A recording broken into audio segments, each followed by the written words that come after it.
Welcome to The Explainer. Today, we're stepping right into the ring of the foundational ideological boxing match that entirely designed the American government as we know it. We're talking about the epic clash between the Federalists and the Anti-Federalists.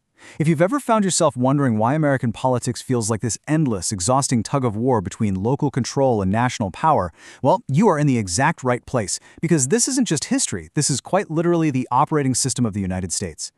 To understand the blueprint of American politics, we're going to break down the greatest debate in U.S. history into its core rounds. We'll start with the catalyst, Shays' Rebellion, then define the faction problem, before going head-to-head in Round 1 on representation, Round 2 on authority and control, and finally wrapping up with the enduring legacy. Okay, let's dive right into this. Picture the scene. It's the 1780s. The American Revolution is over, but honestly, the victory hangover is absolutely brutal. The newly independent states are governed by a document called the Articles of Confederation. But actually, scratch that, governed is a really strong word. It was more of a loose, kind of messy treaty of mutual defense.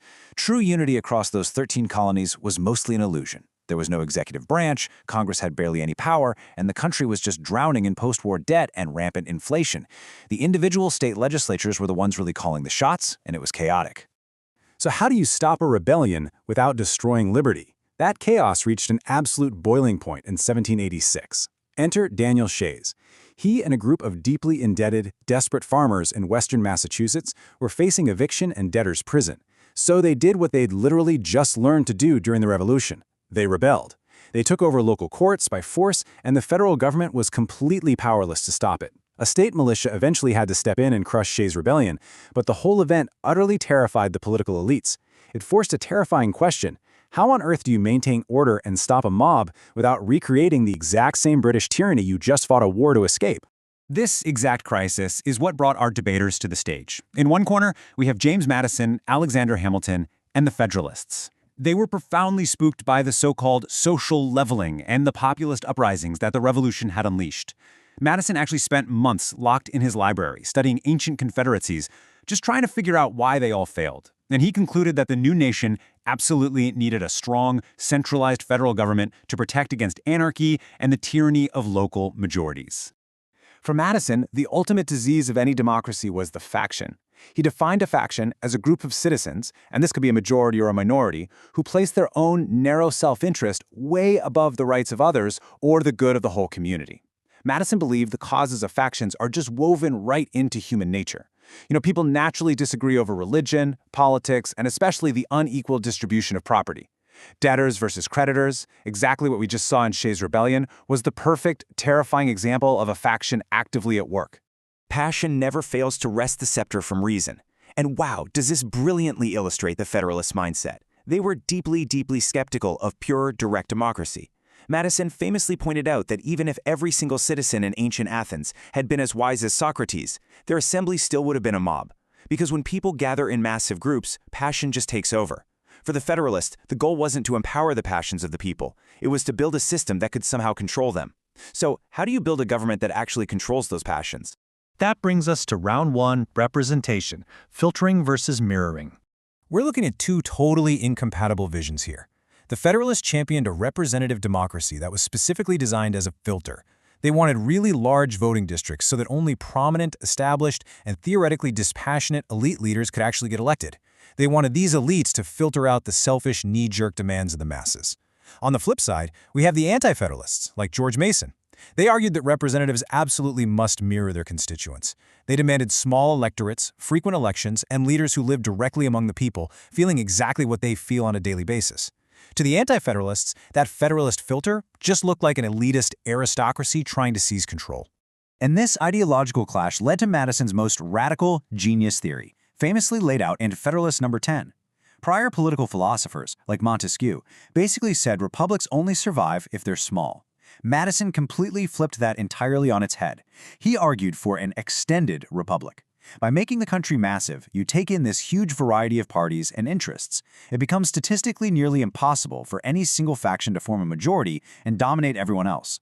The Anti-Federalists, they completely disagreed. They believe democracy only really works when citizens know each other, share common values, and remain virtuous, like a small, homogeneous Christian Sparta, as Sam Adams put it. Let's move to Round 2 and see how this builds into the battle over authority and control. With representation debated, the delegates at the Constitutional Convention had to tackle the absolute core of the power struggle, authority, between the states and the national government.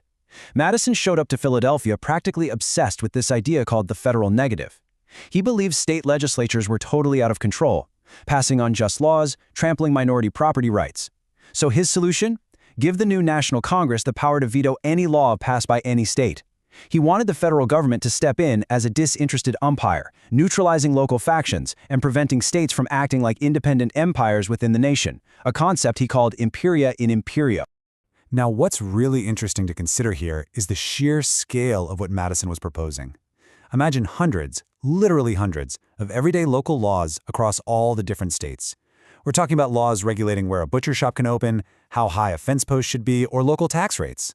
Under Madison's original plan, all of these would be sent to the National Congress, just hanging in suspended animation, waiting for federal approval. To the Anti-Federalists, there is no other way to say it, this was a complete nightmare. It was a terrifying overreach that they felt would destroy state sovereignty and grind local governance to an absolute halt. So, where do we land? Let's look at the verdict and the legacy. The Constitutional Convention was not a total knockout for either side. It was a really grueling summer of debates that ended in a profound series of compromises. Just looking at the final scorecard, both sides secured massive victories that shaped the entire nation. The Federalists won the overall architecture, a strong central government, the massive extended republic, and crucially, the power for the federal government to bypass the states and regulate individuals directly, meaning they could finally tax and enforce laws without begging the states for permission. But the Anti-Federalists secured huge wins too. They successfully killed Madison's extreme federal negative, ensuring states retained a vital measure of their own sovereignty. And their most enduring victory? The Bill of Rights. By demanding explicit protections for individual liberties, they forced Madison to draft the very amendments that secure freedom of speech, religion, and the press today. So the crucial point is that the document they produced, the U.S. Constitution, is a living, breathing monument to this exact ideological tension. It wasn't actually designed to be perfectly efficient. It was deliberately designed with cooling mechanisms, things like a bicameral legislature, staggered elections, and separation of powers, to slow down our passions, force us to deliberate, and require us to compromise. It perfectly balances the Federalist demand for unified national power with the Anti-Federalist demand for local control and individual liberty. Which brings us to today. Look at our modern political landscape right now, with its instant communication, hyper-partisanship, and deep divisions. We really have to ask ourselves, is Madison's massive, extended republic still successfully filtering out extreme factions and forcing compromise? Or, looking at the immense power of our national government, were the Anti-Federalists right all along to fear centralized authority? It is the greatest debate in American history, and the truth is, we are all still actively participating in it right now. Thanks for joining me on this explainer. Keep questioning, and I'll see you next time.